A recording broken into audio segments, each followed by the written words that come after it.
Ibinunyag ng singer at actor na si James Reid na nawalan umano siya ng humigit kumulang 150 milyon matapos pumalpak ang isang negosyong kanyang pinasok. Sa panayam kay Gary Valenciano, ikwento ni James na nagsimula ang lahat ng magkaroon siya ng business partner na anilay nagdulot ng matinding problema sa kanilang kumpanya. Bagamat hindi niya direktang pinangalanan ng naturang tao sa panayam, binalikan ni James ang issue na kinasangkutan ng dati niyang kampanyang Careless Music. Noong 2024, nagsalita na rin siya tungkol sa umano'y pagkakautang sa kanya ng dating business partner na si Jeffrey O ng mahigit 100 million pesos kasama pa ang iba pang hindi pa naaayos na obligasyon ng kanilang mga kumpanya. Ayon kay James, umabot sa 150 million pesos ang kabuang nawala sa kanya dahil sa nangyari.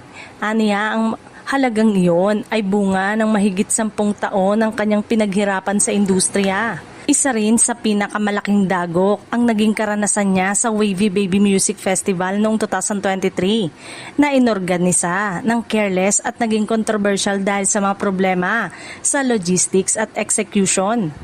Kasabay ng pagharap niya sa matinding pagsubok sa kanyang negosyo, napansin din ng marami ang panahong pansamantala niyang nawala sa mga proyekto ng ABS-CBN. Matapos ang ilang taon, muling napanood si James sa mga proyekto ng Kapamilya Network at may mga netizen na naghinalang ang mga problemang pinansyal na kanyang kinakaharap ay isa sa mga posibleng dahilan ng kanyang pagbabalik.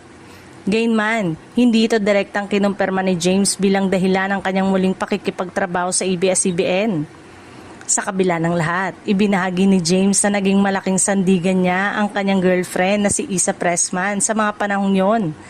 Ayon sa kanya, si Isa ang tumulong upang mamulat siya sa tunay na sitwasyon at nagsilbing gabay at inspirasyon niya upang makabangon mula sa isa sa pinakamabigat na pagsubok sa kanyang buhay at karera.